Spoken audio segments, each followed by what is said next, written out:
और मेरा ब्लॉक है रेवाड़ी।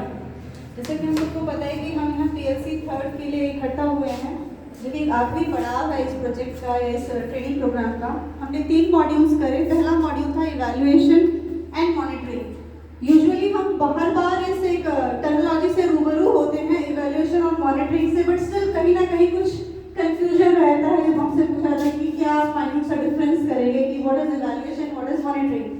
तो पहले मॉड्यूल में बारीकी से बताया गया कि इवैल्यूएशन और मॉनिटरिंग में क्या फर्क है, उसको बहुत डिटेल में बात हुई। उसके बाद आया था प्रोजेक्ट साइकिल कि कोई भी प्रोग्राम हो उसकी क्या पूरी प्रक्रिया होती है, कि नीड आइडेंटिफिकेशन होता है, एनालिसिस एंड अप्रूवल, देन फिर वो पायलट प्रोजेक्ट के रूप में कुछ एक एरियाज में उस पर काम किया जा रहा है, उसकी सक्सेस को देख के फिर उसको फ्यूचर प्लान या इवैल्यूएशन करके फिर फ्यूचर प्लान में उसको यूज किया जाता है।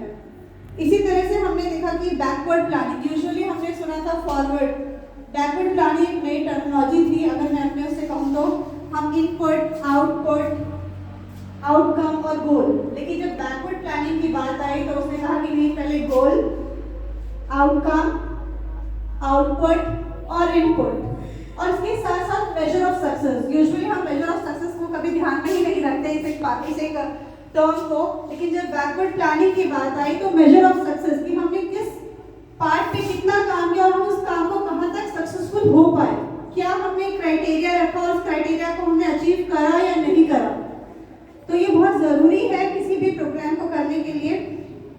सेकेंड मॉड्यूल था हमारा जिसमें कि हमने बेसिकली डेटा कलेक्शन पे फोकस किया।